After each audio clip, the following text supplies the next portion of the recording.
In most cases, the reason you started a business is because you've identified a problem and you want to develop a solution.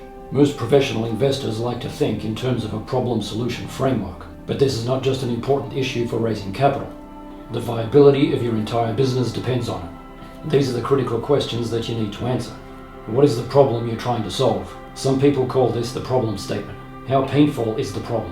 What is the solution? How effective is the solution? And what's unique about your solution? So let's talk about these important questions in more detail, then I'll give you an example so you can put it all together.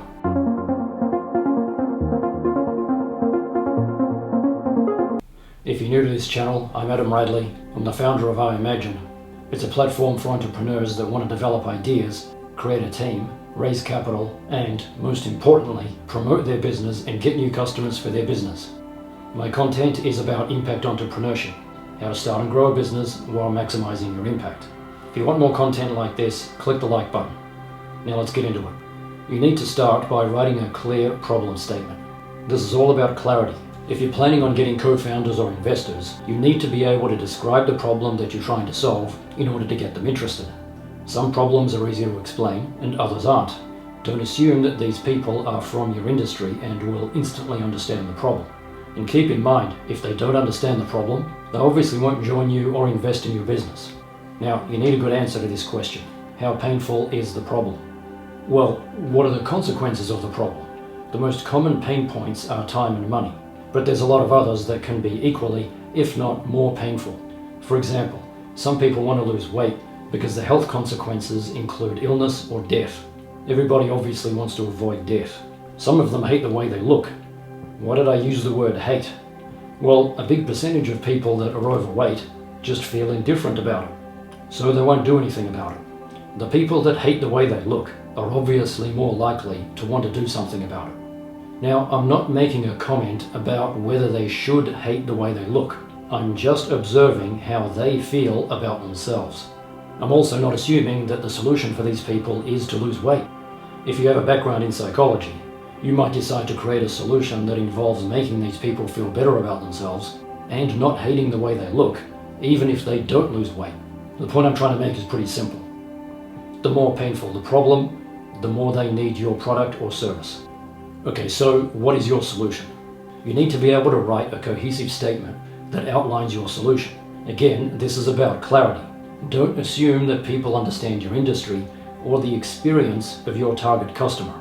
Now that you've created the first version of your solution, you need to be able to test it and challenge it by asking, how effective is the solution? Now, if you're not concentrating, this is the part where you need to start concentrating. You need to be able to answer this critical question. How good will life be for your customer after the problem is solved? And how bad will it be if it's not solved? The bigger the distance between these two answers, the more value you're providing your customer. This is the most critical concept you need to understand when developing your product or service. This is the most important question that needs to be answered when you're trying to figure out if your idea is any good. Now, some of you might be thinking about creating products or services in industries like fashion, entertainment, or gaming, so let's address that now. Every time I hear an academic or an advisor talk about this problem-solution concept, they can never explain why products in the fashion and entertainment industry succeed. These products and services are obviously discretionary. Customers don't actually need them. There's no pain. The thing that the academics and the advisors are missing is that the word need can have a broader definition that includes things that people are passionate about. In simple terms, if people are passionate about something, then they obviously need it. Either way, the important point here is that your objective should be to develop a product or service that allows you to tell your customer that life will be great with your product and it'll be horrible without your product. Your marketing message will be very easy to create if this is true, and it'll be very difficult to create if it's not true. Okay, now let's challenge the solution from a different angle, and let's try answering this question. What is unique about your solution? Customers need a reason to pick you. Pretend to be a customer and try to figure out what it would take for you to buy your product instead of your competitor's product. There are some obvious things that you can do to make your product unique. The reason you need to do this is that competing on price alone is a race to the bottom. If there's something unique about your product that people value, you don't need to compete on price, because people that need your unique feature can only get it from you. There's also an obvious point that follows on from this. It would be ideal if the unique value that you're offering is something that's very difficult for your competitor to offer. I'm not saying this is easy, it's very difficult, but if you can pull it off, you're much more likely to succeed. In the meantime, if you think this content is valuable or even just entertaining, go ahead and click the like button. Okay, so let's use the social networking part of the iMagine platform as an example. This is the problem that we're trying to solve, and you can think of this as a problem statement. Business owners want to increase revenue by promoting their products and services, but advertising is expensive, search engine optimization, organic social, and building an email list are all very slow. So in this example, everyone can understand that every business wants to increase revenue, and everybody understands that they'll do it by promoting their products and services. And everybody understands that the usual methods for promoting products and services are either expensive or time-consuming. Okay, so how painful is this problem? Well, let's answer the question using the framework I outlined earlier. How bad will life be if the problem is not solved?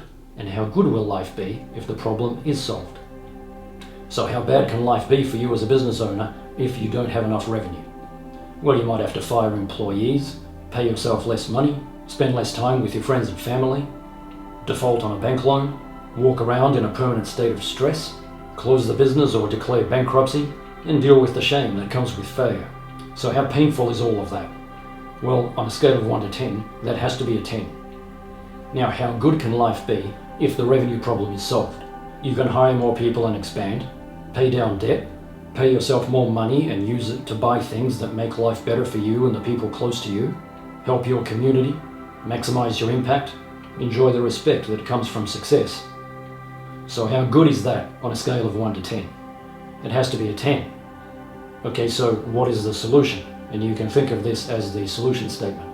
Business owners can promote their products and services for free and get quick results by partnering up with other business owners and cross-promoting their products and services to each other's customers and followers. Okay, so let's analyze that solution using the framework I mentioned earlier. We start by asking, how effective is the solution? Finding business owners that will agree to partner up with you for cross-promotion is difficult and time-consuming.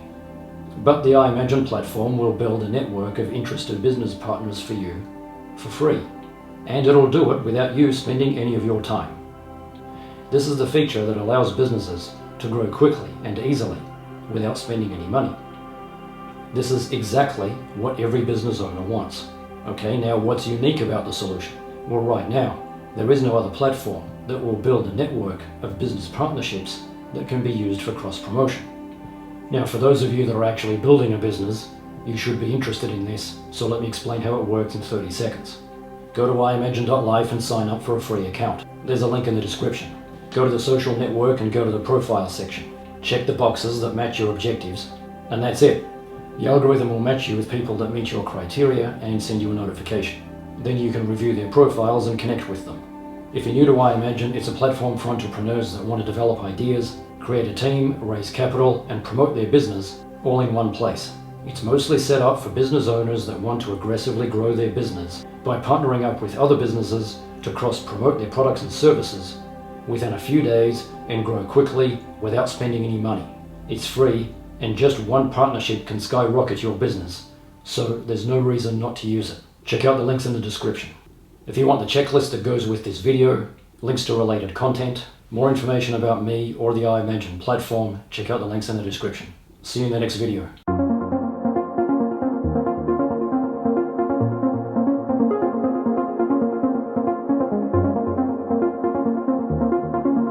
Artlist.io